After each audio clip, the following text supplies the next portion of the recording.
94번째 마태복음 말씀 나누겠습니다. 1993년에 개봉된 영화 가운데 이 사랑의 블랙홀이라는 영화 있습니다. 혹시 보신 분 계신지 모르겠습니다. 제가 아주 몇 가지 기억에 남는 영화 중에 하나인데요. 이 방송국에서 기상 리포터로 일하는 아주 거만한 주인공이 나옵니다. 아주 거만하고 교만한 주인공인데 매해 2월 2일에 펜실베니아 주의 한 마을에서 열리는 마을 축제를 취재하러 가게 됩니다. 하루 촬영을 마치고 바로 그날 당일에 빠져나오려고 했지만 갑작스러운 폭설로 인해서 할 수 없이 하룻밤을 더 그곳에서 머물게 됩니다. 그 다음날 아침 오전 6시가 됐는데 그 다음날이 되는 게 아니라 놀랍게도 2월 2일이 또 반복이 되는 거였어요. 그렇게 매일 밤 자고 일어났는데도 매일 2월 2일 오전 6시에 깨게 되는 겁니다. 그렇게 매일 동일하게 반복되는 이 하루라는 시간에 갇혀버린 주인공은 절망과 자포자기에 빠져서 결국 자살을 시도합니다. 건물 위에서 뛰어내려 보기도 하고 별의별 방법을 시도해서 죽어도 그 다음 날이 되면 2월 2일 6시에 깨어나는 겁니다. 똑같이 반복되는 사건, 똑같이 반복되는 만남, 그리고 똑같이 반복되는 2월 2일을 살아가면서 이 거만한 주인공 안에서 놀라운 변화가 일어나기 시작했습니다. 조금씩 따뜻하고 친절한 사람으로 변화되기 시작한 거예요. 그 비결이 어디에 있었을까? 바로 눈의 변화였습니다. 매일같이 만나는 사람을 통해 처음에는 매우 불친절하게 교만하게 대하다가 매일 만나면서 그 사람을 조금씩 더 이해하기 시작했고 그 사람의 속사람을 조금씩 더 이해할 수 있게 되었고 그러면서 그 사람을 대하는 관점과 태도가 조금씩 바뀌기 시작한 겁니다. 매일같이 지긋지긋하게 반복되었던 출근과 퇴근의 시간들이 얼마나 소중한지를 깨닫게 되었고 하루하루를 대하는 태도가 긍정적으로 적극적으로 변화되어지기 시작한 거예요. 주인공을 둘러싼 환경은 하나도 변화되지 않았지만 자기에게 주어진 하루하루를 바라보는 눈의 변화가 일어나면서 이 사람의 삶에 놀라운 변화가 일어나게 되었죠. 그때 비로소 끔찍하고 지긋지긋했던 이 2월 2일의 굴레에서 벗어나 비로소 2월 3일이 되는 것을 경험하게 됩니다. 이것이 이 사랑의 블랙홀이라는 영화의 주제였어요. 이 영화를 문득 떠올리게 됐습니다. 설교를 준비하다가 그러면서 그 설교의 주제를 다시 한번 정리했어요. 그 영화의 주제를 다시 한번 정리를 하고 결론을 내렸습니다. 그 영화의 주제는 이거였습니다. 문제는 상황이 아니라 바로 우리의 눈이다라는 것이죠. 아무런 변화 없이 매일같이 반복되는 상황이라 할지라도 그것을 바라보는 우리의 눈이 변화되니까 우리의 삶이 다르게 보여지고 우리가 변화되어질 수 있었던 겁니다. 예수님은 말씀하셨습니다. 눈은 몸의 등불이니 그러므로 내 눈이 성하면 온 몸이 밝을 것이요 눈이 나쁘면 온 몸이 어두울 것이다 라고 말씀하셨습니다. 눈이 밝으면 몸이 다 밝아지고요 눈이 어두워지면 다 어두워지는 법이죠. 저는 이 시간 저와 여러분들의 눈이 열리는 은혜가 있게 되기를 축복합니다. 눈이 밝아져야 삶이 바뀝니다. 삶이 변화돼야 주변 환경이 바뀌어야 바뀌는 게 아니죠. 우리의 눈이 변화되면 동일한 반복된 삶의 환경 속에서도 우리는 새로운 삶을 살아갈 수가 있고 아무리 주변 환경이 바뀌어도 우리의 눈이 바뀌지 않으면 동일한 하루하루의 반복이 이어질 뿐이다라는 것이죠. 그렇다면 어떻게 우리의 눈이 변화될 수 있을까? 어떻게 하면 나를 바라보는 눈이 변화되고 이 세상을 바라보는 눈이 변화되어질 수 있을까?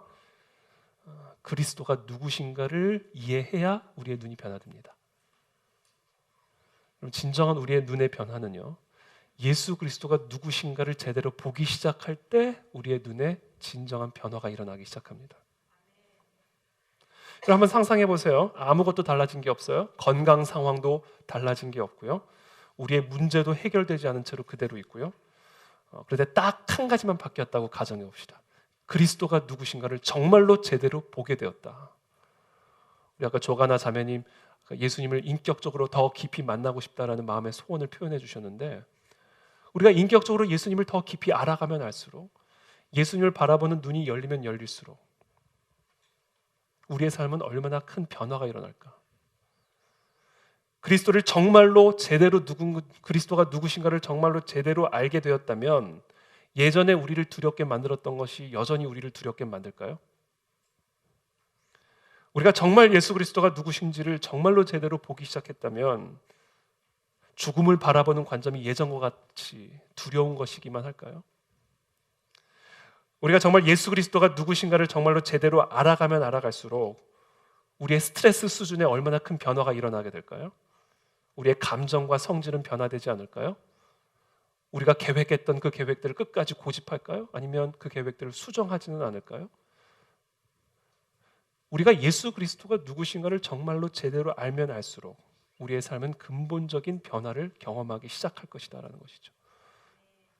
저와 여러분들이 예수 그리스도가 누구신가를 정말로 제대로 보고 알고 깨닫는 은혜가 우리의 예배 때마다 일어나게 되기를 축복합니다. 누가복음 5장에 보면 베드로가 예수님을 처음 만난 사건이 기록이 되어 있습니다. 밤이 새도록 물고기를 잡기 위해서 갈릴리 호수에서 그물을 내렸는데 한 마리도 잡지 못한 거예요. 그것도 기적이죠. 밤이 새도록 그물을 내렸는데 그 갈릴리 호수에서 물고기 한 마리를 못 잡았어요. 그물을 내렸는데. 그렇게 허탈하게 다시 돌아와서 그물을 닦고 있는데 예수님이 갑자기 베드로의 배를 타십니다. 그리고는 명령하시죠. 저 깊은 데로 내려가 깊은 데로 가서 그물을 내려라. 그러자 베드로가 이야기를 합니다. 제가 지금 밤이 맞도록 물고기를 잡고 왔는데 한 마리도 못 잡았습니다. 그런데 다시 가서 물고기를 잡으라니요. 그러나 내가 말씀에 의지하여 그물을 내리리다 하고 그 깊은 데로 가서 그물을 내리죠. 그때 어떤 일들이 일어나는지 우리가 다 잘 아시죠? 그물이 찢어질 만큼의 양을 물고기를 잡게 됩니다. 그리고 그것도 모자라서 배 2척을 더 동원을 했는데 그 배 2척마저 너무나 많은 물고기의 무게로 배가 물에 가라앉을 지경이 된 거죠. 그때 시몬 베드로가 이거를 보고 눈이 열린 거예요. 자기에게 일어난 그 사건을 보고 눈이 열린 거예요. 이렇게 누가복음에 기록이 되어 있습니다. 시몬 베드로가 이를 보고 예수의 무릎 아래에 엎드려 이르되 주여 나를 떠나소서 나는 죄인이로소이다. 정말 자기에게 일어난 이 기가 막힌 사건을 보고 이 베드로의 눈이 비로소 열린 거예요. 이분이 누구신지를. 지금 자기 배에 타고 계신 내 눈앞에 계신 이분이 사람이 아니라 하나님이라는 사실을 보게 된 겁니다. 그래서 즉각적으로 깨달은 거예요. 나는 죄인이니 떠나십시오. 이사야의 반응이죠. 하나님의 그 거룩한 임재가 성전 안에 가득하니까 화로다 내가 망하였도다.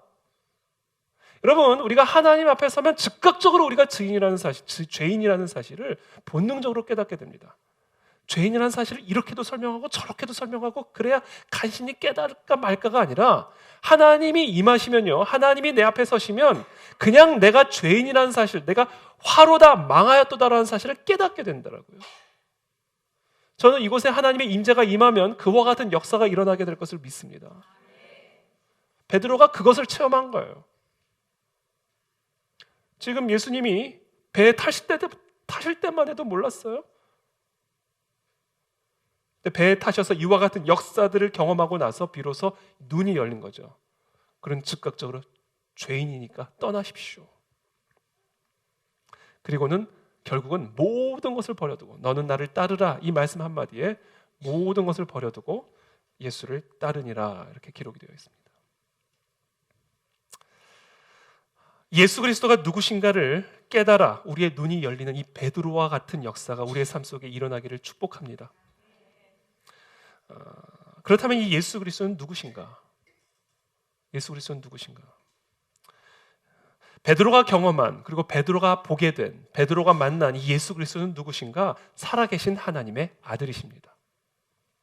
이 사실을 봐야 돼요. 베드로가 이 사실을 보고 엎드린 겁니다. 그리고 다 버려두고 그리스도를 따라가게 된 거예요. 여러분, 예수 그리스도가 누구신가를 정말로 제대로 알게 된다면 우리는요, 단 하나에만 집중하게 되어 있습니다. 뭔지 아세요? 그 그리스도를 따라가는 일이에요. 예수 그리스도가 정말 누구신가, 이분이 정말 살아계신 하나님의 아들이시다라는 사실을 정말로 깨닫기만 한다면, 제대로 보게 되기만 한다면요, 저와 여러분들의 분산된 생각과 마음과 시선을 다 모아다가 딱 하나의 일에만 집중하게 되어 있습니다. 예수 그리스도를 따라가는 일이에요. 저는 그런 역사가 우리들 가운데서 일어나게 되기를 축복합니다. 베드로가 그걸 경험한 거예요.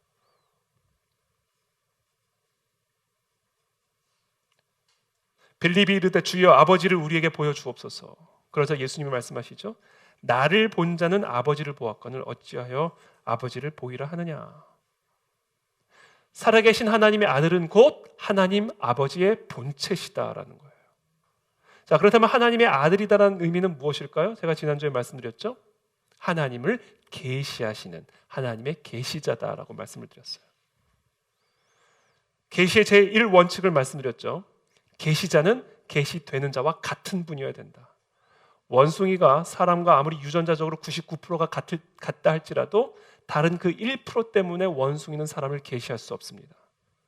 사람은 사람만이 계시할 수 있어요. 하나님은 하나님만이 계시하실 수 있습니다. 그러므로 하나님의 아들이다라는 이야기는 하나님의 계시자다라는 의미인데, 하나님의 계시자다라는 이야기는 예수 그리스도는 곧 하나님의 본체시다라는 거예요. 베드로가 갈릴리 호수에서 바로 이 살아계신 하나님을 예수 그리스도 안에서 본 겁니다. 저는 이것을 경험할 수 있는 은혜가 우리 가운데 있게 되기를 축복합니다. 저와 여러분들의 뱃속에서, 저와 여러분들의 삶의 현장 속에서 정말 예수 그리스도는 살아계신 하나님이다라는 사실을 경험하고 체험하는 간증이 일어나게 되기를 축복합니다. 두 번째, 예수 그리스도는 누구신가? 베드로가 갈릴리 호수에서 만난 그 예수 그리스도는 누구신가? 우리와 한 배를 타신 살아계신 하나님의 아들이었어요. 저 멀리, 저 하나님 보좌에, 하늘 보좌에 정말 우리의 신음소리도 들리지 않고 우리의 부르짖음도 들리지 않는 저 멀리, 우리의 상황과 형편도 모르시고 개입하실 수 없고 간섭하실 수 없는 저 하늘 꼭대기에 계신 분이 아니라 우리와 함께 계셔서 나와 한 배를 타고 계신 하나님, 그 하나님을 자신의 배에서 만난 겁니다.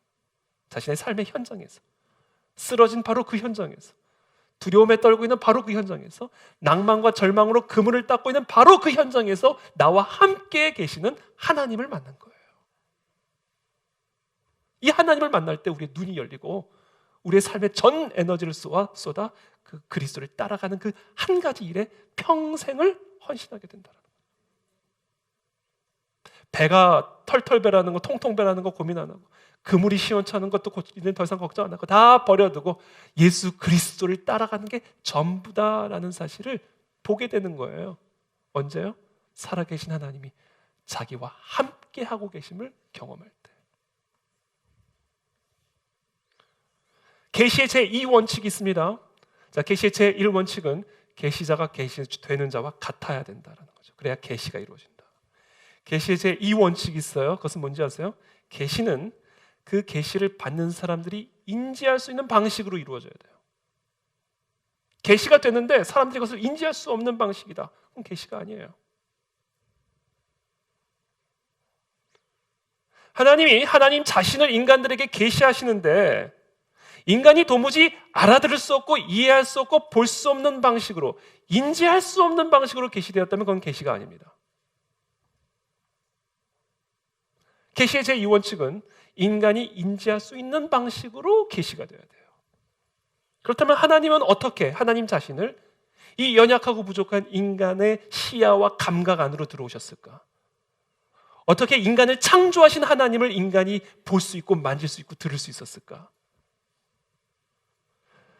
보라, 처녀가 잉태하여 아들을 낳을 것이요 그의 이름은 임마누엘이라 하리라 하셨으니 이를 번역한즉 하나님이 우리와 함께 계시다 함이라. 하나님이 오늘 우리 아까 함께 세례드린 우리 그런 어린 아기와 같은 모습으로 오셨다라는 거예요. 예수 그리스도는 누구십니까? 하나님이시되 인간으로 오신 하나님이에요. 그분이 예수 그리스도이십니다. 인간으로 오신 하나님. 인간이 볼 수 있고 인간이 들을 수 있고 인간이 접촉할 수 있는 성육신의 방식으로 하나님이 우리 가운데 찾아오셨다라는 거예요. 이것을 우리는 복음이라도 말을 하고 또는 이것을 역사적 계시라고도 말을 합니다. 자신의 배에서 인간으로 오신 살아계신 하나님을 만남으로 말미암아 베드로의 삶에 BC와 AD의 분기점이 세워진 것처럼 살아계신 하나님이 인간의 옷을 입고 이 역사 속으로 들어와 이 역사에 BC와 AD의 분기점을 세우신 것처럼 살아계신 하나님이, 저 초월적인 저 하늘 보좌에 계신 하나님이 인간의 육신의 옷을 입고 우리 가운데 오셔서 우리와 함께 계심으로 하나님이 우리에게 계시되셨다. 이것을 우리는 일컬어 역사적 계시라고 얘기하는 거예요. 역사적 계시.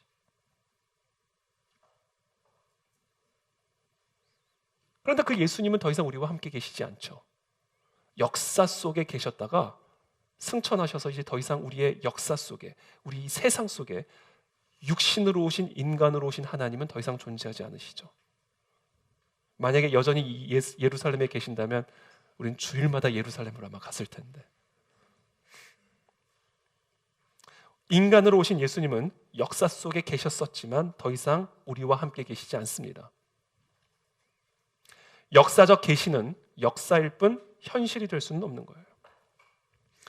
이순신 장군이 임진왜란에서 왜군을 물리쳤다 해서 그것은 분명한 역사적 사실이지만 그렇다고 해서 이순신 장군이 오늘 우리를 지켜줄 수 있는 것은 아니죠. 오늘 우리와 함께 할 수 있는 것은 아닙니다. 아무리 광화문 광장 앞에 늠름한 모습으로 이순신 장군이 서 계셔도 아무리 말을 걸어도 말이 없어요. 이순신 장군은 역사일 뿐 현실은 아닙니다. 그와 마찬가지로 예수 그리스도, 인간으로 오신 하나님, 인간처럼 말하고 인간처럼 듣고 인간처럼 만지는 그 역사 가운데 오신 하나님은 더 이상 존재하지 않아요. 현실이 아니라고요. 그렇다면 어떻게 2000년 전에 베드로가 만났던 그 하나님을, 자신의 배에서 자신과 함께 하셨던 그 하나님을 2000년이 지난 지금 나의 현실 속에서, 나의 실존 속에서 어떻게 만나고 경험할 수 있는가? 그것을 가능케 하시는 분이 성령 하나님이세요. 진리의 성령이 오시면 그가 너희를 모든 진리 가운데로 인도하시리니 그가 스스로 말하지 않고 오직 들은 것을 말하며 장래일을 너희에게 알게 하시리라. 그가 내 영광을 나타내리니. 누가 그 살아계신 하나님의 임재를 나타낸다고요? 누가 살아계신 그 예수 그리스도의 영광을 이 실존 속에서, 현실 속에서 2000년 전에 베드로가 그 배에서 바라본 그 예수 그리스도의 영광을 누구를 통해 지금 이 순간 볼 수 있고 경험할 수 있게 된다고요? 성령 하나님으로 말미암아 2000년 전에 역사적으로 계시되었던 그 그리스도의 영광을 오늘 우리의 현실 속에서 실존적으로 경험하게 된다는 겁니다. 그렇기 때문에 저와 여러분들이 밤낮으로 구하고 사모하고 갈망해야 되는 것이 성령 하나님입니다. 이 성령 하나님으로 충만함을 받지 않고 우리는 절대로 그 역사적으로 계시됐던 인간으로 오신 하나님을 만날 수 없어요. 관념적으로만 듣는 거예요. 관념적으로만 알고. 그러니까 우리의 신앙이 드라이해지는 거예요. 눈이 열리지가 않는 겁니다. 눈이 열리지를 않는 거예요. 왜? 맨날 말로만 들으니까. 개념적으로만 살아계신 하나님을 생각하니까 그 하나님의 인격을 경험하지 못하고 그 하나님의 능력과 임재와 살아계신 그 호흡을 내가 실존적으로 경험해 보지를 못하기 때문에 우리의 신앙이 살아있다 하는 이름은 가졌으나 죽은 신앙이 돼버리는 겁니다. 그렇기 때문에 우리 그 안에 진리교회, 그리고 모든 성도들이 밤낮으로 간구하고 사모하고 갈망해야 될 것, 성령 하나님 우리 가운데 오시옵소서. 나의 전 인격을 사로잡아 주셔서 2000년 전에 베드로가 그 배에서 만났던 그 살아계신 하나님을 나도 지금 내 삶의 현장에서 경험하고 실존적으로 누리며 살아가기를 소망하나이다. 성령 하나님 오시옵소서. 그래서 저는 요새 누구를 위해서 기도하든, 저희 자녀들을 위해서 기도하든, 세례를 위해서 기도하든, 우리 성도들을 위해서 중보 기도하든 다양한 기도의 제목을 가지고 기도하지만 결국 궁극적으로 제가 기도하는 것은 딱 한, 성령으로 충만케 하여 주옵소서. 그러면 소경의 눈을 뜨게 해주셨던 그 예수 그리스도를 실존적으로 경험하게 되는 것이고, 광야에서 오병이어로 수천 명을 먹여 배부르게 남게 하신 그 예수 그리스도를 우리의 삶에서 실존적으로 경험할 수 있게 되는 거예요. 성령 하나님으로 충만함을 받아야 됩니다. 네가 물 가운데로 지날 때 내가 너와 함께 할 것이라. 강을 건널 때 물이 너를 침몰하지 못할 것이며 네가 불 가운데로 지날 때 타지도 아니할 것이요 불꽃이 너를 사르지도 못하리니 대저 나는 여호와 내 하나님이요 이스라엘의 거룩하니요 내 구원자임이라. 어떻게 우리가 이런 하나님을 경험합니까? 지금 내가 물가로 지나가는데 어떻게 내가 나와 함께 계신 하나님을 경험할 수 있습니까? 지금 내가 불가로 지나가는데 막 불꽃이 나를 사를 것 같은데 내가 어떻게 이 불가의 현장에서 살아계신 하나님이 나와 함께 계심을 경험할 수 있습니까? 성령 하나님으로 말미암아 경험하게 된다는 거예요. 성령을 받아야 됩니다. 그래서 오늘 특별히 우리 드림빌 아이들 함께 세례를 드릴 수 있어서 너무 감사합니다. 우리 드림빌 아이들 여러분 계속해서 중보해 주시기를 바랍니다. 성령 하나님이 함께 하시는 인생이 되면 그들의 인생은 변화될 수 있는 것이죠. 아버지가 없어도 어머니가 없어도 우리와 함께 계신, 물 가운데 지날 때에 우리와 함께 하시는 하나님, 불 가운데 지나갈 때 우리와 함께 하시는 이스라엘의 거룩한 하나님, 그 하나님을 우리의 물가와 불가의 현장에서 어떻게 경험하는가? 성령으로 말미암아 경험하게 된다. 그렇다면 우리는 어떻게 성령을 받을 수 있을까요? 어떻게 해야 성령을 받을 수 있을까요? 그 비결이 사도행전에 다 기록이 되어 있어요. 우리도 이것만 하면 됩니다. 여러분, 초대교회와 우리와 다르지 않죠. 평양 장대현 교회와 그 안의 진리교회가 다르지 않죠. 우리도 이 역사적 본을 따라 우리도 이와 같이 행하면 우리도 성령 하나님으로 충만함을 입는 역사를 경험할 수가 있습니다. 자, 사도행전은 어떤 모습이었는가? 이런 모습이었어요. 여자들과 예수의 어머니 마리아와 예수의 아우들과 더불어 마음을 같이하여 오로지 기도에 힘쓰더라. 하나님 아버지가 보내기로 약속하신 그 성령 하나님, 그 약속, 그 말씀을 의지하여 이 무리들이 함께 모여 기도에 힘썼다. 성령을 받을 수 있도록. 이 기도와 말씀, 하나님이 약속한 성령을 주시기로 약속하신 그 약속을 의지하여 기도에 힘썼을 때 그곳에 불처럼 바람처럼 성령 하나님이 임하셨다라는 겁니다. 그러니까 저와 여러분들이요, 성령 하나님을 구할 때요, 이 약속을 의지하여 기도해야 돼요. 반드시 주시기로 약속하셨으니까. 우리 각 사람 심령마다 성령 하나님을 물붓듯 부어주기로 약속하셨으니까 그 약속을 의지하여 부르짖어야 됩니다. 이 우리 그 안에 진리교가 가는 방향입니다. 자나깨나 이 약속을 의지하여 부르짖음으로 성령 하나님이 강림하는 예배와 우리의 공동체가 되게 하여 주시옵소서. 그것이 바로 이 성령의 충만함을 받았던 초대교회의 모습이죠. 근데 그보다 더 선행되는 일이 있었어요. 그보다 더 중요한 일이 있습니다. 그것은 바로 회개하여 죄 사함을 받는 일입니다. 회개함으로 죄 사함을 받을 때 그때 성령 하나님이 우리 가운데 임재하십니다. 피 흘림이 없이는 죄 사함이 없다. 죄 사함을 받아야 성령을 선물로 받는데 피 흘림이 없이는 죄 사함이 없습니다. 바로 이 피를 흘리기 위해서 이 땅에 오신 분이 하나님의 아들 예수 그리스도이시다라는 거예요. 예수 그리스도께서 이 땅에 오셔서 우리의 죄를 대신하여 십자가에 죽으시고 피를 흘리심으로써 우리의 죄를 사하여 주시고 우리의 죄를 사하심으로써 성령 하나님을 받아 살아계신 그리스도, 살아계신 하나님을 실존적으로 누리고 경험하게 하셨다라는 거예요. 바로 그것을 위해서 살아계신 하나님이 인간의 옷을 입고 이 땅에 내려오신 겁니다. 그러므로 세 번째, 예수 그리스도는 누구신가? 예수 그리스도는 고난을 받아 십자가에 달리신 하나님의 아들이십니다. 주는 그리스도시요 살아계신 하나님의 아들이십니다라는 이 베드로의 고백 안에는 예수 그리스도는 살아계신 하나님의 본체이십니다라는 고백과 아울러 그 하나님이 육신의 옷을 입고 우리와 함께 계시는 임마누엘의 하나님이다라는 고백과 더불어 인간으로 오신 그 하나님은 우리를 위해 십자가에 못 박혀 죽임을 당하시기 위해 오신 십자가의 하나님이다라는 고백입니다. 이분이 바로 예수 그리스도예요. 이 예수 그리스도에 대해서 예수님이 태어나시기 수백 년 전 선지자 이사야는 다음과 같이 예언을 했습니다. 우리는 다 양 같아서 그릇 행하여 각기 제 길로 갔거늘 여호와께서는 우리 모두의 죄악을 그에게 담당시키셨도다. 그가 곤욕을 당하여 괴로울 때에도 그의 입을 열지 아니하였으며 마치 도수장으로 끌려가는 어린 양과 털 깎는 자 앞에서 잠잠한 양같이 그의 입을 열지 아니하였도다. 예수 그리스도가 누구신가를 이 구약의 선지자가 이렇게 지금 예언하고 표현하고 묘사하고 있는 거예요. 그리고 그 예수 그리스도가 마침내 육신으로 오셔서 공생애를 시작할 때 그의 길을 예비했던 세례 요한은 그 예수 그리스도를 보자마자 즉각적으로 다음과 같이 외칩니다. 보라, 세상 죄를 지고 가는 하나님의 어린 양이로다.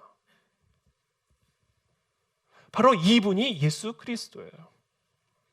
그래서 지금까지는 예수 그리스도께서 오병이어의 기적으로 수많은 사람들을 먹이고 소경을 눈을 뜨게 하시고 안진뱅이를 일으키시고 병자들을 치유하시는 이 놀라운 표적을 행하시다가 이때부터는 본격적으로 자기가 예루살렘에 올라가 장로들과 대제사장들과 서기관들에게 고난을 받고 죽임을 당하고 제3일에 살아나야 할 것을 제자들에게 비로소 가르치기 시작하셨다라고 오늘 본문이 이야기를 하고 있습니다. 그러자 베드로가 어떤 반응을 보입니까? 즉각적으로 저항하고 항변을 하기 시작합니다. 주여 그리 마옵소서, 이 일이 결코 주께 미치지 아니하리이다. 여러분, 예수 그리스도께서 인간으로 오신 바로 그 목적이 우리의 죄를 사하기 위해 십자가에 못 박혀 죽임을 당하시기 위한 바로 그 일인데, 그 일이 일어나야 성령 하나님이 우리들 가운데 임하셔서 살아계신 하나님 그리고 살아계신 예수 그리스도를 실존적으로 누리고 맛보고 경험하여 하나님의 나라로 들어갈 수 있는데, 그것을 가로막고 있는 거예요, 사도 베드로가. 베드로는 예수님이 십자가에서 죽임을 당하시기 위해 오신 하나님의 어린 양이라는 사실을 모르고 있었습니다. 예수님은 그저 오병이어로 수천 명을 먹이고 파도를 잠잠케 하고 병자들을 치유하시는 그런 이적을 베푸시는, 그래서 우리의 임금으로 삼기에 딱 좋은 분으로만 생각하고 있었어요. 베드로는 예수님이 십자가에서 죽임을 당하실 것이라고는 상상도 하지 못했습니다. 베드로는 하나님의 아들이 십자가에 못 박혀 죽임을 당하지 않으면 사탄을 패배시킬 수 없다는 사실을 모르고 있었어요.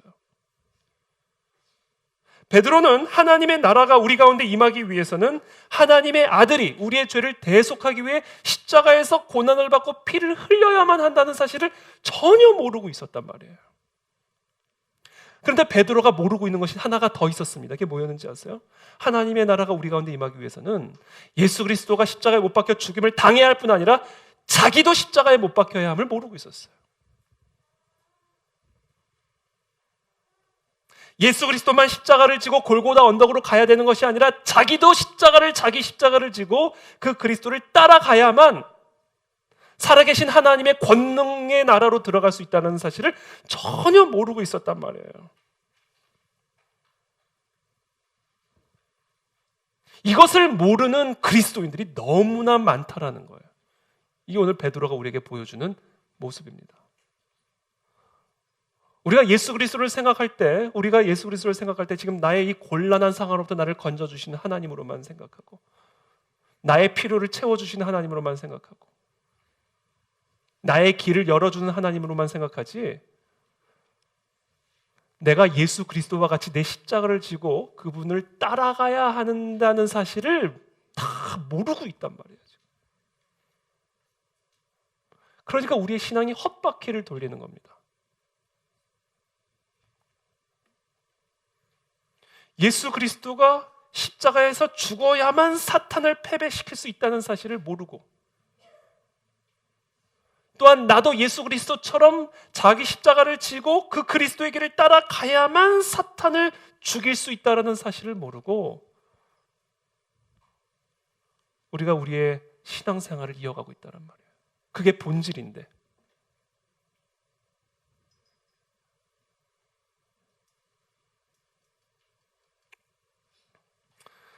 우리는 이제 편안한 신앙생활을 꿈꾸죠. 우리는 신앙생활 하면 아주 편안한 신앙생활을 생각합니다. 오늘도 우리 또 이렇게 세례를 다 받으셨는데 이런 말씀을 드려서 참 죄송합니다만 죽음의 길인 거죠. 여러분 웃음이 나오십니까? 여러분 지금 우리가 물을 이렇게 뿌렸잖아요. 이건 시간 관계상 장소의 제약 때문에 뿌린 거예요. 물에 들어갔다 죽은 거예요. 물에 들어서 죽은 겁니다, 지금.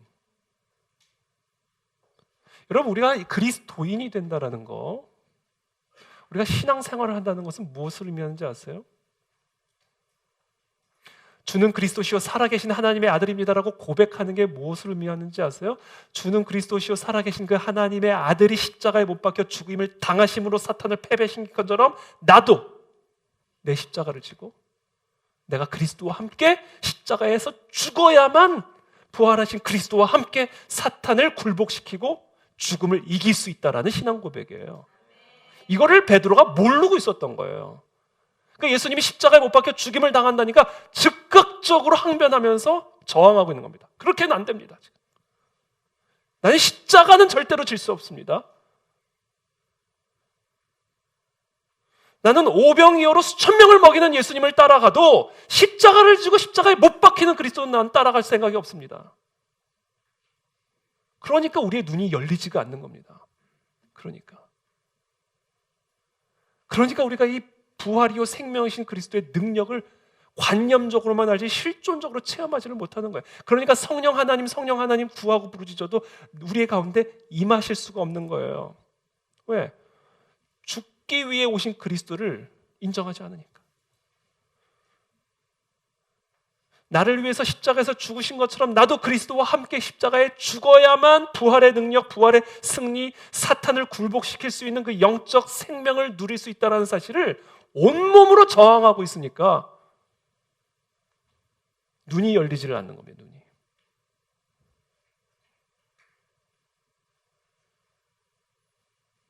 여러분, 신앙생활이란 무엇입니까?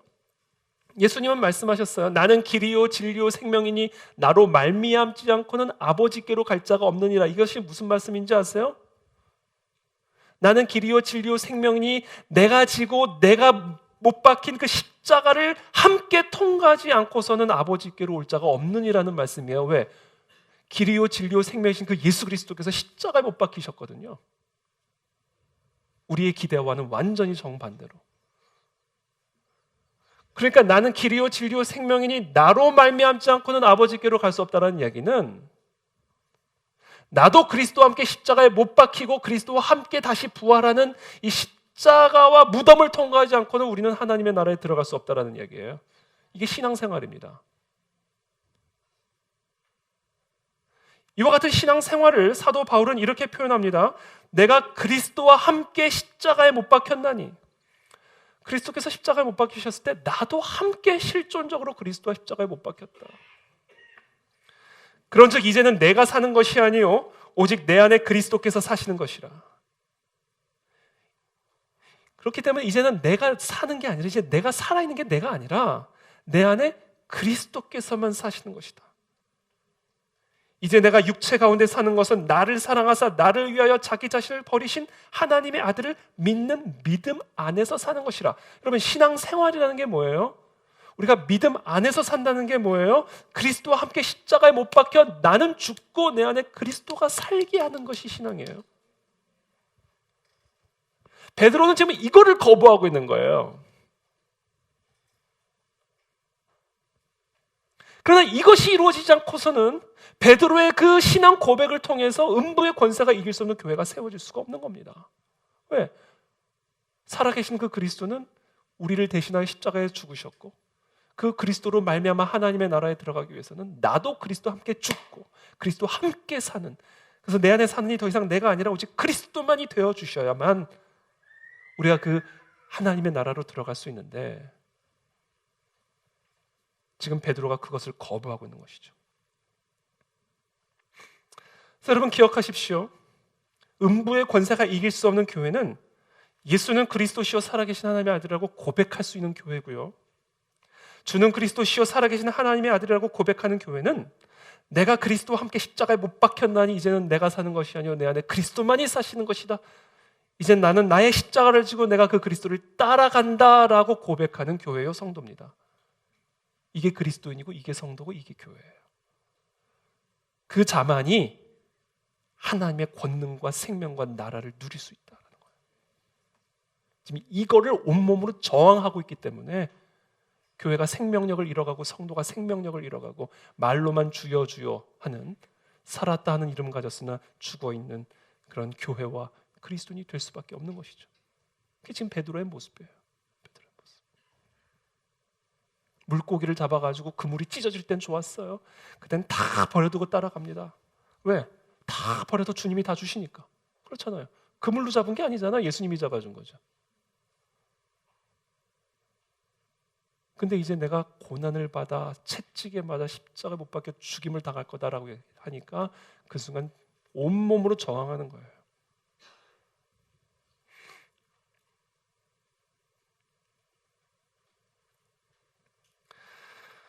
그래서 여러분, 신앙생활의 핵심은 뭐냐?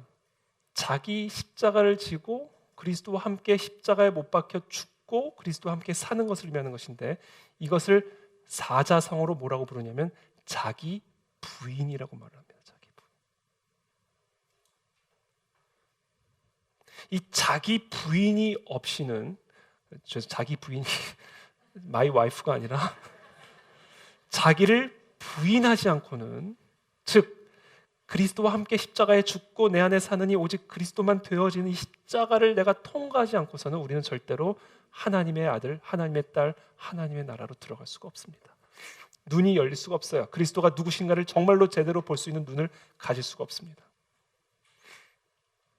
그래서 예수님께서는 베드로의 이 말 안에서 즉각적으로 누구를 봤는가? 사탄을 본 겁니다.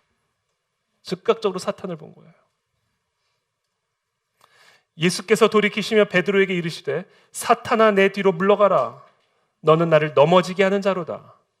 네가 하나님의 일을 생각하지 아니하고 도리어 사람의 일을 생각하는도다. 하나님의 나라를 넘어뜨리게 하는 거예요. 이게 자기를 부인하지 않는 자 때문에 교회가 넘어지는 겁니다. 자기 부인을 거부하는 자들 때문에 하나님의 이름이 욕되고 망령되게 일컬어지는 것이고, 자기를 부인하지 못하는 우리의 이 본성 때문에 내가 성령 충만함을 받지 못하고 살아계신 하나님을 경험하지 못하는 겁니다. 특별히 오늘 지금 이 본문에서 베드로의 말의 배후에 사탄의 역사가 있었음을 예수님이 말씀하고 계시죠. 한 가지 좀 짚고 넘어가고 싶은 부분이 있습니다. 사탄은 종종 우리의 말을 도구로 삼아 하나님의 일을 방해합니다. 교회의 가장 큰 시험거리는 종종 말이죠, 말.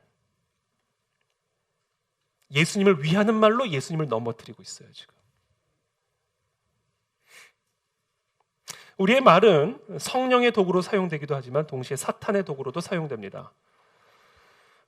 바로 좀 전에 그리스도시요 살아계신 하나님의 아들이라고 고백했을 때는 주님이 막 칭찬을 하셨는데, 바로 즉각적으로 몇 분도 지나지 않아서 그 말을 통해 사탄의 역사가 일어나고 있잖아요.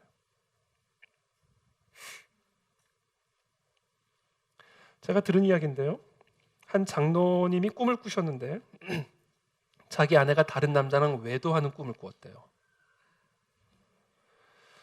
그래서 일어나가지고 그날부터 계속해서 아내를 추궁하기 시작한 거죠. 당신 뭐냐? 어쩜 이럴 수가 있냐? 꿈에서 봐놓고. 그렇게 추궁하다가 결국은 아내가 수치심과 모멸감을 못 이기고 자살을 했다라는 이야기를 제가 들은 일이 있습니다. 여러분, 환상이 사람을 잡습니다. 환상이 사람을 잡아요. 꿈이 사람을 잡는다고요. 하나님의 음성이 사람을 잡습니다.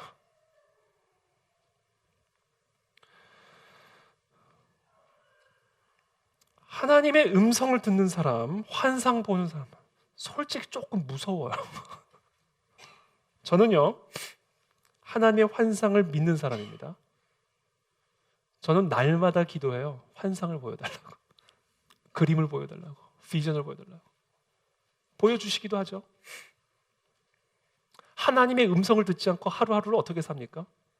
저는 매일 새벽마다 하나님의 음성을 듣고요, 그 하나님의 음성을 구합니다.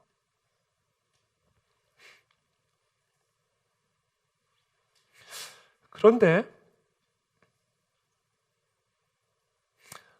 그런 하나님의 음성을 듣는 사람들이 무서울 때가 있어요.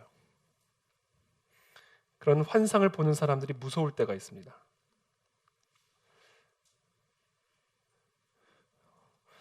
어떤 분이 그런 얘기를 하더라고요. 기도하는 가운데 하나님의 어떤 환상, 어떤 목사님에 대한 환상을 보여주셨는데, 목사님이 강단에서 설교를 하는데 그 목사님의 혀가 가만히 보니까 뱀의 혀더래요.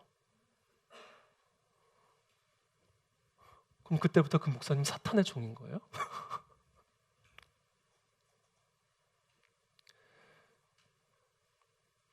교회 안에서 이런 모습 저런 모습들을 환상 가운데 봤다는 거예요. 그러면서 이 교회가 문제고 저 교회가 문제고 이 사람이 문제고 저 사람이 문제다라는 거예요. 저는 저한테 직접 와서 들은 이야기도 있어요. 목사님 설교가 기도를 가만히 아무리 하고 아무리 해도 목사님 설교가 너무 복음적이지가 않대요.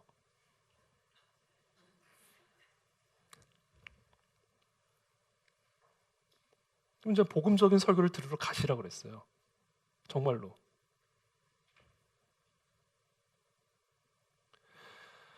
그러니까 기도하는 가운데 봤다, 기도하는 가운데 들었다. 저는 그걸 믿는 사람입니다. 그것을 부인할 수 있는 사람은 아무도. 그걸 믿어야만 합니다. 그렇잖아요. 말씀이신 하나님이 하시는 말씀을 듣지 않고 어떻게 우리가 하나님을 만납니까? 살아계신 하나님을 보지 않고 어떻게 우리가 하나님을 만납니까? 근데 너무나 많은 경우 종종 기도하는 가운데 봤다, 기도하는 가운데 들었다, 이런 경우들이 종종 어떤 경우들이 많이 있냐면 자기의 감정에, 자기의 생각에 하나님의 권위를 실어가지고 상대방을 겁박하는 거죠. 그리고 말로 호려버리는 거예요.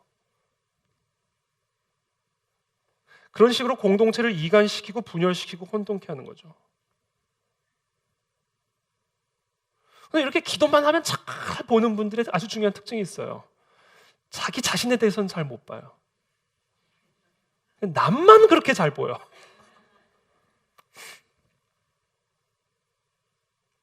여호와의 이름을 망령되게 일컫는 겁니다.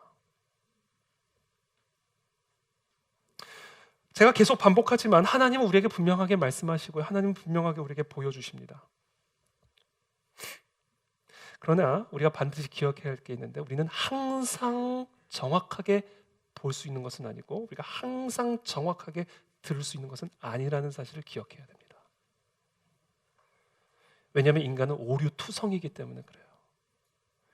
인간은 모든 면에서 한계가 있고 제한되고 연약한 존재이기 때문에 그래요.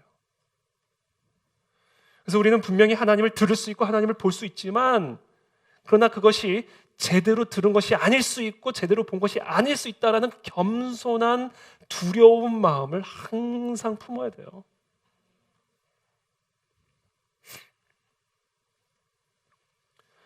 내가 본 것이 그것이 정말 성령으로 온 것인지 어떻게 알아요?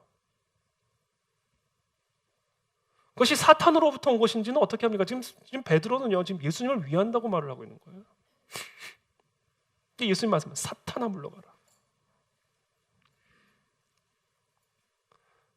그게 내 생각인지 어떻게 알아요? 여러분, 우리 안에 이 무의식, 서브리미널 메시지라고 그러죠. 서브리미널 메시지라는 게요, 광고 기법이래요. 예를 들면 이런 거죠. 그 영화를 보는데 팝콘을 드세요. 이건 실제로 50몇 년도, 57년도인가? 50년대에 실제로 이것을 이렇게 실험을 한 겁니다. 이 영화에 팝콘을 드세요라는 이 메시지를 아주 금방 정말 사람이 의식할 수 없는, 인지할 수 없는 속도로 비춰주는 거예요. 정기적으로 영화를 보는데.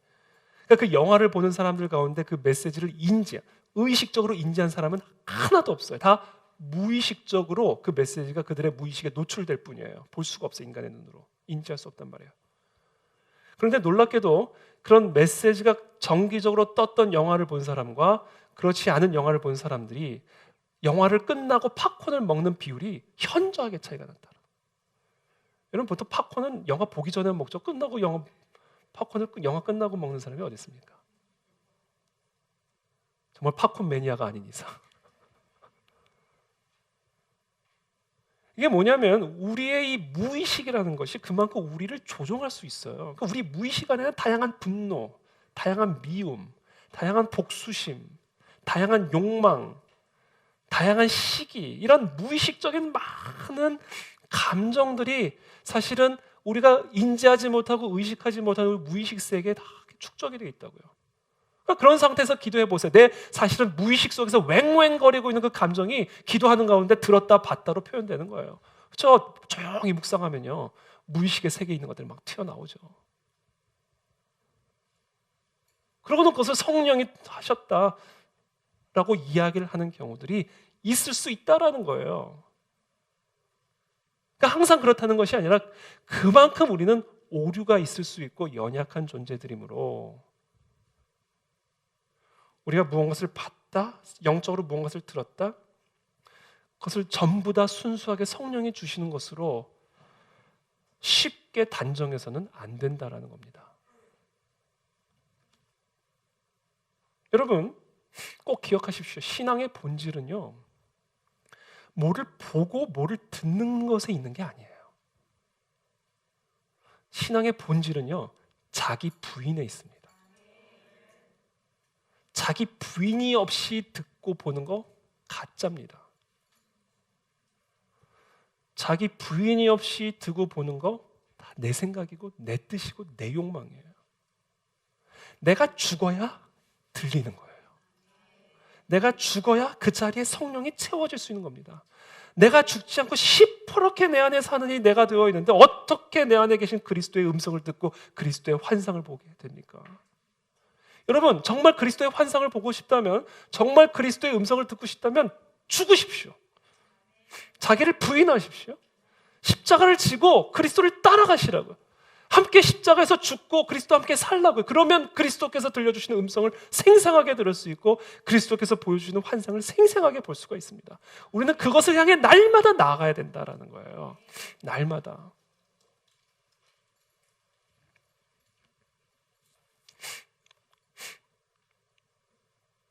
십자가의 하나님이 우리에게 보여주고 가르쳐주고 있는 것이 무엇입니까? 자기를 죽이지 않고는 사탄을 죽일 수 없다라는 거예요. 자기를 부인하지 않고는 성령의 권능을 덧입을 수 없다라는 거예요. 이게 십자가에 달린 하나님의 아들이 우리에게 계시하고 계시는 하나님이십니다. 하나님의 아들, 하나님의 본체, 하나님의 형상이지만 죽기까지 낮아짐으로 모든 만물을 다스릴 수 있는 권세, 모든 만물 위에 뛰어난 이름을 주셨다고 이야기하시잖아요. 이것이 바로 십자가에 달려 죽으신 하나님의 아들이, 우리와 함께 계신 하나님이 우리 모두에게 계시하고 계시는 하나님이세요. 하나님조차 자기를 부인함으로써 하나님 되심을 계시하셨다고요. 그분이 하나님이시라고요. 그러므로 우리는 어떻게 그 하나님을 실존적으로 우리의 삶 속에서 만날 수 있습니까? 우리도 그 하나님처럼 그리스도와 함께 십자가에서 죽고 자기를 부인하고 그 그리스도를 따라 내 몸을 쳐 죽을 때, 그때 비로소 우리는 우리 가운데 충만하게 계시되어지는 살아계신 하나님, 우리와 함께 계시는 하나님을 경험하고 보고 누리게 된다는 거예요. 이것을 향한 갈망이 우리 안에 있게 되기를 축복합니다. 이것이 이루어지지 않으면 우리의 신앙생활은 헛개비다, 헛개비. 십자가 없는 교회가 교회입니까? 여기서 말하는 십자가는 이거 아니고요. 그러면 우리 교회에 십자가가 없기 때문에 이러고 제가 설교해야 됩니다. 십자가를 통과하지 않은 그리스도인이 그리스도인이냐고요. 십자가에 못 박히지 않은 그리스도가 그리스도냐고요.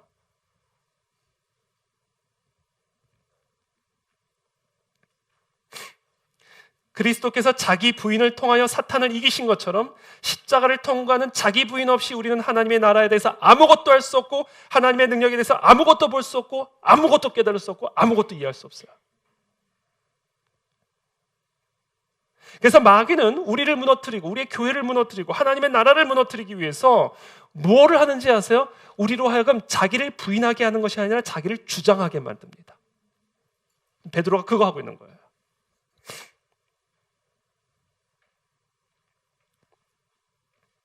그래서 예수님이 말씀하시는 겁니다. 누구든지 나를 따라오려거든 자기를 부인하고 자기 십자가를 지고 나를 따를 것이니라.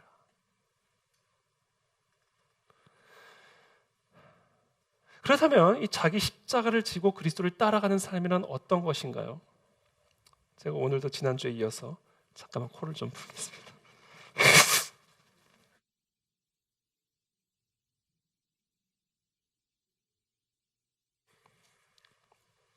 죄송합니다.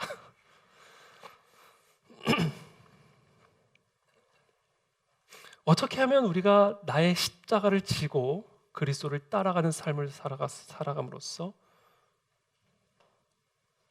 하나님의 능력이 우리의 삶에 계시되고 하나님의 영광이 우리 삶에 계시되고 하나님의 치유와 회복의 역사가 우리 삶에 계시되어지는 십자가의 권능을 누릴 수 있을까? 어떤 상황 가운데서도 십자가 앞에 머무는 것이 십자가를 지는 겁니다. 어떤 상황이 닥쳐와도 그 십자가를 떠나지 않고 십자가에게 붙어 있는 게 십자가를 지는 거예요. 사람들은요, 조금 잘 나가면 십자가를 떠납니다. 또는 조금 어려운 일이 있으면 십자가를 떠납니다. 그러나 푸른 초장을 지나가나 사망의 음침한 골짜기를 지나가나 달콤한 사탕을 먹고 있으나 쓰디쓴 약을 먹고 있으나 평온한 바다를 항해하고 있으나 비바람이 몰아쳐 배가 뒤집을 것 같은 그런 위기 가운데 있거나 변함이 없이 요동이 없이 십자가에 붙어있고 십자가 앞에 머무는 사람이 십자가를 지는 사람이에요. 그때 사탄은 패배합니다. 여러분, 사탄이 하는 일은 딱 하나예요. 사탄에게 전략이 100만 가지가 있다 해도요, 그 전략이 추구하는 목적은 딱 하나입니다. 그게 뭔지 아세요? 우리를 하나님부터 떨어뜨리게 만드는 겁니다. 가지가 포도나무에 붙어 있어야 열매를 맺는데 사탄이 하는 일은 딱 하나예요. 가지와 포도나무를 균열시켜버리는 거예요. 떨어뜨리는 거예요. 이게 사탄이 하는 일의 전부예요. 지금 예수님을 십자가 지러 가겠다는데 안 된다고 얘기하는 거 아니에요. 거기서 예수님은 사탄을 본 겁니다. 십자가를 지는 삶, 그것은요, 어떤 상황 속에서도 십자가 앞에 머물고 십자가를 떠나지 않고 십자가 앞에 붙어있는 삶입니다. 왜냐하면 십자가에서 사탄을 패배시킬 수 있는 권능이 나오고 십자가에서 모든 고난과 두려움을 이길 수 있는 신적 생명력이 나올 수 있기 때문에 그래요. 나는 포도나무요 너희는 가지니 내가 저 안에 저가 내 안에 거할 때 열매를 맺을 수 있다. 너희가 나를 떠나서는 아무것도 할 수 없다. 철저한 의존 그리고 그 순종, 그것을 믿음이라고 얘기를 했죠. 그것이 없이는 아무것도 될 수 없는 것을 마귀는 알기 때문에 마귀는 100만 가지 전략을 가지고 하나를 추구합니다. 어떻게 해서든지 십자가를 떠나게 만드는 것. 시편을 보면요, 시편의 기자들이 항상 하나님을 향해 감사, 기쁨, 긍정적인 감정만을 표현하고 있는 것은 아니에요. 여러분 시편 150편을 잘 읽어보세요. 시편 하나하나가 거의 많은 경우에 분노, 미움, 복수, 절망, 비난, 두려움, 의심, 아주 부정적인 감정들이 아주 충만하게 표현되어지고 있습니다. 그리고 그 대부분의 부정적인 감정들은 대부분 하나님을 향한 것들이에요. 여호와여 어찌하여 멀리 서시며, 지금 내가 이런 지경에 처했는데 어째서 멀리 서 계시냐는 겁니다. 지금 따지는 거죠. 어찌하여, 어째서 이럽니까? 따지는 거죠. 어째서 환난 때에 숨고 계십니까? 아니, 하나님 앞에 숨고 계신다니요. 이건 엄청난 감정적 표현이죠. 내 하나님이여 내 하나님이여 어찌하여 나를 버리셨나이까? 하나님이 나를 버렸다니요. 하나님의 자녀를 버리는 그런 아주 비윤리적인 분으로 표현하고 있는 거죠. 어째서 나를 버렸습니까? 따지는 거죠. 우리가 그냥 성경을 읽을 때 거룩하게 어째서 나를 버리셨나이까? 그러니까 그렇지. 어째서 지금 나를 버리셨습니까? 이거예요, 지금.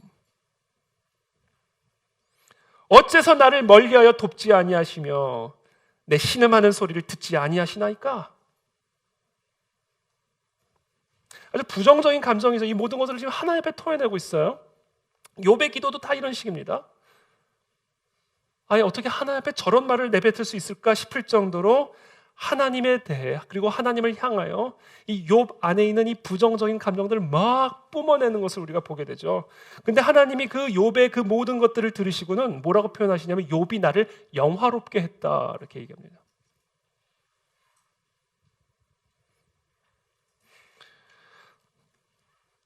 그렇다면 하나님은 왜 이 시편의 기자들과 같은 또 욥의 이 기도와 같은 이 하나님을 향한 분노와 불평과 의심으로 가득한 이 부정적인 말들을 들으시고는 자기 자신을 영화롭게 했다라고 표현하시는 것일까요? 그들이 다 기도였기 때문에 그래요.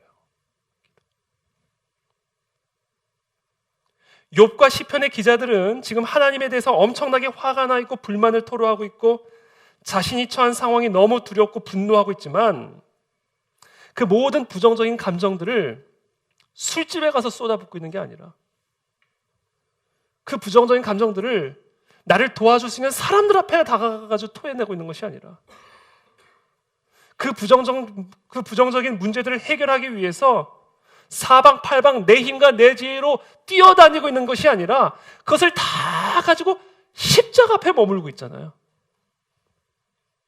하나님 앞에 머물고 있잖아요.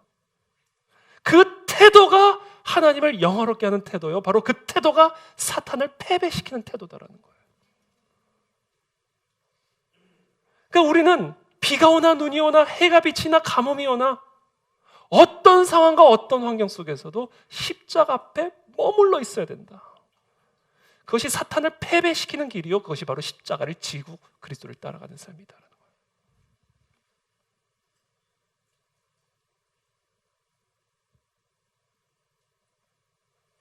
여러분, 어떤 상황에서도 변함없이 그리스도께 붙어있게 되기를 축복합니다. 그때 사탄은 패배하고 떠나갑니다. 우리가 잘 나갈 때나 잘 나가지 못할 때나 행복할 때나 불행할 때나 평안할 때나 평안하지 않을 때나 변함없이 십자가 앞에 머물러 있는 삶, 그 사람이 사탄을 이기는 사람이요 십자가를 지는 사람이요 그런 사람에게 성령 하나님이 임하셔서 살아계신 하나님을 실존적으로 경험하게 하십니다. 두 번째, 십자가를 지고 그리스도를 따라간다는 것은 무엇을 의미할까요? 순종하는 것을 의미하는 겁니다. 그리스도를 따라간다는 것은 그리스도께 순종한다는 거예요. 자기 부인이란 뭘까요? 자기 부인이란 곧 말씀 순종입니다. 우리가 어떻게 나를 죽이고 내 안에 그리스도께서만 살게 하실 수 있는지 아세요? 내가 하나님의 말씀을 순종할 때 그때 내 자아가 죽는 겁니다. 내가 하고 싶지만 하나님의 말씀에 순종하기 위해 안 할 때 그 순간 내가 죽는 거예요. 내가 하기 싫지만 하나님의 말씀이 하라고 하셔서 하는 그 순간 내가 부인되어지고 내가 십자가에 못 박히고 그때 내 안에 그리스도께서 사시게 되는 겁니다. 자기 부인이란 말씀 순종입니다.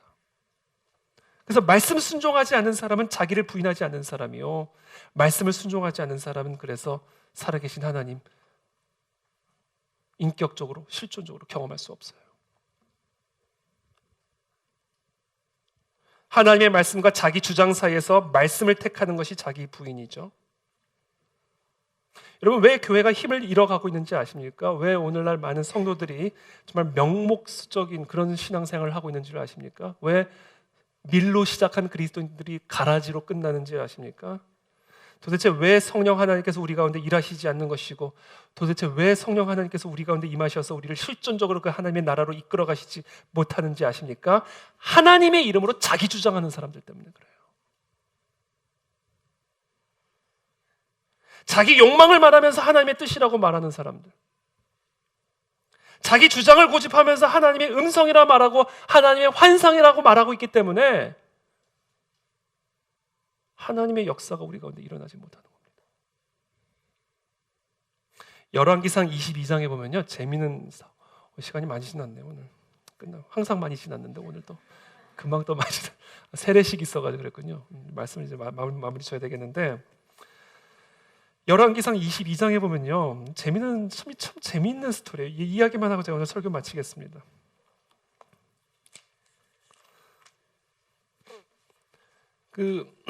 이스라엘의 왕 아합이 남유다의 왕 여호사밧과 함께 길르앗 라못을 다시 되찾기 위해서 아람 왕과 싸우는 이야기가 기록이 되어 있습니다. 그때 이 그 이스라엘의 왕 아합이 전쟁을 앞두고 선지자들을 불러요.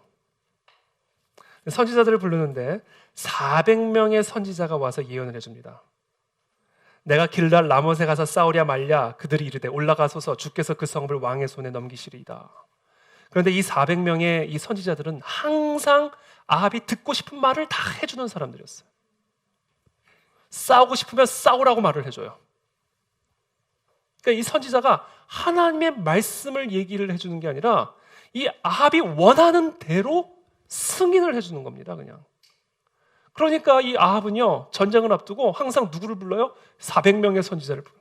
한 명도 아니고 400명이잖아요. 하시옵소서, 지시합니다. 하나님의 뜻입니다. 올라가소서, 승리를 주실 것입니다. 그러자 여호사밧이 이 남유다의 왕 여호사밧이 왕에게 이르되 혹시 우리가 물을 만한 다른 선지자는 없습니까? 라고 질문합니다. 그러자 이 이스라엘의 왕이 여호사밧에게 뭐라고 이르냐면 이물라의 아들 미가야라는 한 사람이 있는데 우리가 그로 말미암아 여호와께 물을 수는 있으나 그는 내게 대하여 길한 일은 예언하지 않고 흉한 일만 예언하기로 내가 그를 미워하나이다. 아니 이런 태도를 가지고 있기 때문에 우리가 안 된다라는 거예요. 그러니까 여호사밧이 그런 말씀하지 마십시오. 그리고 미가야를 속히 오게 합니다. 미가야한테 미가야야 우리 지금 이거 하려고 그러는데 하나님이 뭐라고 말씀하시냐 그랬더니 미가야가 이렇게 이야기합니다. 미가야가 이르되 열왕기상 22장 14절에요. 여호와께서 살아계심을 두고 맹세하노니 여호와께서 내게 말씀하신 것 곧 그것을 내가 말하리라 하고 이에 왕에게 이르니 왕이 그에게 이르되 미가야야 우리가 길랄 라못으로 싸우러 가랴 또는 말랴.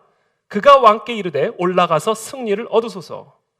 여호와께서 그 성읍을 왕의 손에 넘기시리이다.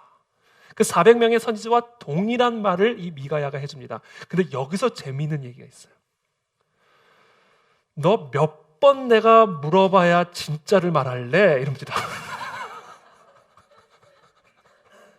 너 도대체 내가 몇 번을 맹세해야 진짜를 나한테 말을 해줄래? 이게 뭐예요? 자기도 알고 있었어요. 자기도 알고 있어요. 뭐가 진실이고 뭐가 거짓인지. 자기도 알아요. 뭐가 하나님의 뜻이고 뭐가 아닌지를. 그런데 이렇게 선지자를 막 동원을 해놓고선 종교적인 형식을 다 꾸며놓고선 결국은 내 뜻을 관철시키는 거예요. 결국 이 미가야가 얘기를 해주죠. 죽는다 올라가면 싸우지 마라. 그걸 거부하고 올라가죠. 그러면서 꼼수를 냅니다. 남유다의 왕 여호사밧에게는 왕복을 입혀줘요. 왕. 누가 봐도 왕인 줄을 알도록. 그리고 자기는 변장을 하겠대요. 이런 사람이 다 있습니까?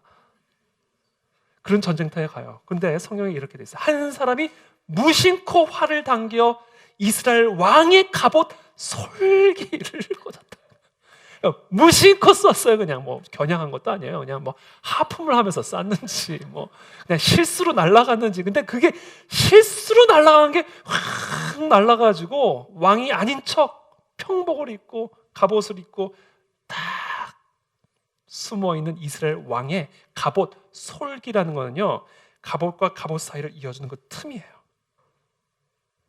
그 틈을 가지고 들어간 겁니다. 그리고 죽었어요. 이렇게 사실래요?